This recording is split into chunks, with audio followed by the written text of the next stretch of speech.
Nogometaši Domžal so v 30. kolu Prve lige Telekom Slovenije gostili vodilno ljubljansko Olimpijo. Glavna tribuna v športnem parku Domžale je bila polna do zadnjega kotička, domači pa so lovili prvo zmago na svojem igrišču v drugem delu sezone.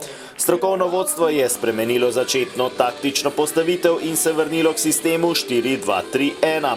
V primerjavi s sredino tekmo v Celju so iz udarne enajsterice izpadli Jan Repas, Miha Blažič, Jure Balkovec, Marko Alvir, ki je poškodovan, in Žan Majer, ki je bil kaznovan. Namesto njih so nastopili Darko Zec, Dejan Trajkovski, Amedej Vetrih, Zenih Usmani in Žuninjo.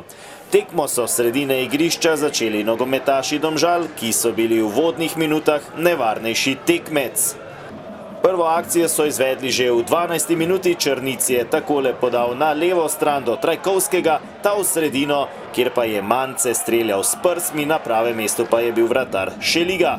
Minuto pozneje napaka branilca Mitroviča, ki je hotel z glavo vrniti žogo svojemu vratarju, no na njegovo srečo pa je žoga zletela mimo leve vratnice. V 15. minuti dolga podaja Zeca, odlično se je znašel Horvat, ki je takole podal do Manceja. Ta je samostojnim prodorom prišel do strela, toda znova se je izkazal vratar Šeliga. V 37. minuti nova priložnost za Domžalčane, napaka Kelharja, pobegnil je Žuninjo, toda branilec Olimpije se je uspešno vrnil in žogo izbil izpod nog Brazilca.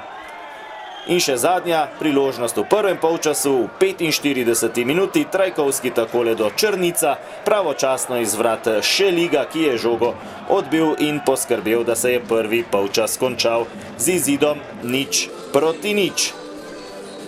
Med odmorom oba trenerja nista storila zamenjav, no v drugem delu pa prva priložnost za Olimpijo v 55. minuti, napaka Vetriha, prodrl je Alves, ki je takole znotraj kazenskega prostora prišel do strela z levico, zadev pa je zunanji del mreže. 68. minuta, prosti strel za Krona Vetra, na drugi vratnici je z glavo streljal Kelhar, ki je zadev vratnico, Mance pa potem ni uspel žoge izbiti in Olimpija je prišla do kota, izvedel ga je Vobej, takole je podal v sredino, kjer je bil povsem sam Krona Veter, ki je popeljal Olimpijo v vodstvo z 1-0. 14. gol Krona Vetra v letošnji sezoni.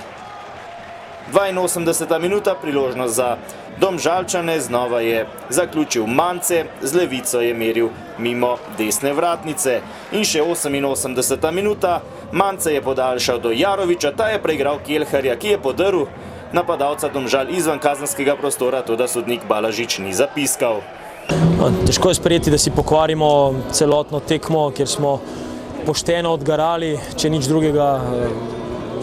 Smo vsaj motivacijsko gledali veliko bolje, pa tekalno dali tisto, kar moramo dati. So bili momenti v tekme, kjer smo tudi v nekih določenih segmentih prevladovali. Si težko dopuščam možnost, da tako tekmo zgubiš na prekinitvi, da vse uničiš v sekundi, kar si dobrega naredil, in bilo pa zelo težko spremeniti potek po tem prijetnem golu, ker enostavno tekma v sredo je pustila globoke posledice v energetskem smislu in teh rezerv več nismo imeli, ampak jaz upam, da na teh vrednotah, ki smo jih morda danes malo nazaj dobili, lahko gradimo našo prihodnost.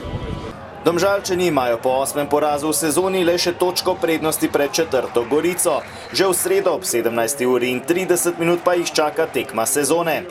V športnem parku Domžale bo na povratnem obračunu polfinala slovenskega pokala gostovalo Celje, ki si je v Areni Petrol priigralo minimalno prednost.